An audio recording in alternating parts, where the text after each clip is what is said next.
आज 8 मार्च आंतरराष्ट्रीय महिला दिन. या महिला दिनानिमित्त सर्व महिलांना मनपूर्वक हार्दिक शुभेच्छा. हा महिला दिन खऱ्या अर्थाने साजरा होईल जेव्हा महिला सजग आणि सक्षम होतील. सजग म्हणजे काय तर सजगता, जागरूकता बाहेरच्या परिस्थितीबाबत. तशीच सजगता ही स्वतःबद्दल, स्वतःच्या आरोग्याबद्दल. आरोग्य कसलं तर शारीरिक आरोग्य आणि मानसिक आरोग्य.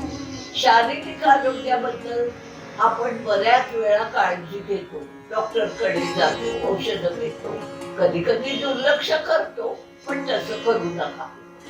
पण मानसिक आरोग्य हे काही जणांना माहीतच नसतं आणि म्हणून त्याची दखलही घेतली जाईल.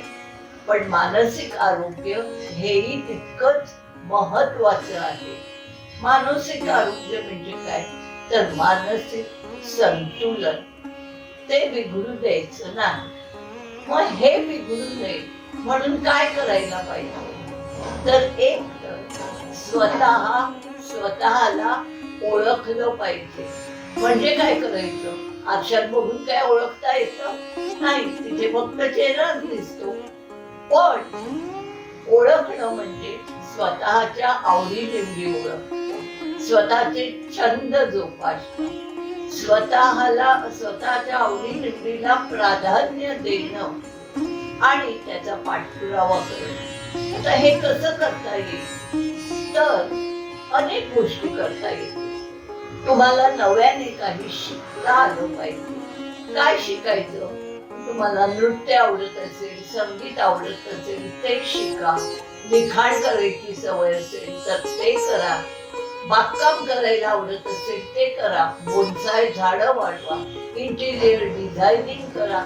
खूप काही शिकण्यासारखं या जगात आहे आणि या आयुष्यात आपल्याला ते करता आलं पाहिजे. आता माझ्यासारख्या ज्येष्ठ महिला मला म्हणतील किंवा मनात म्हणतील, मध्यमवयीन पण म्हणतील, अहो हे काय आमचं शिकायचं वय आहे का, ते केव्हाच निघून गेलं. आता आमचं वय काय?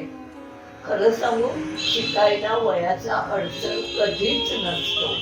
शिकणं हे तुमच्या मनाच्या वृत्तीवर असतं, मनाच्या निश्चयावर असतो आणि तो निश्चय, ती वृत्ती आपण याही वयात आपल्या ठिकाणी बाळगू शकतो. तुम्ही आजपासून फक्त एकच म्हणा, I can and I will, आणि मग बघा तुमच्यामध्ये किती बदल होतो. पुनश्च या महिला दिनाबद्दल सर्वांना खूप खूप शुभेच्छा.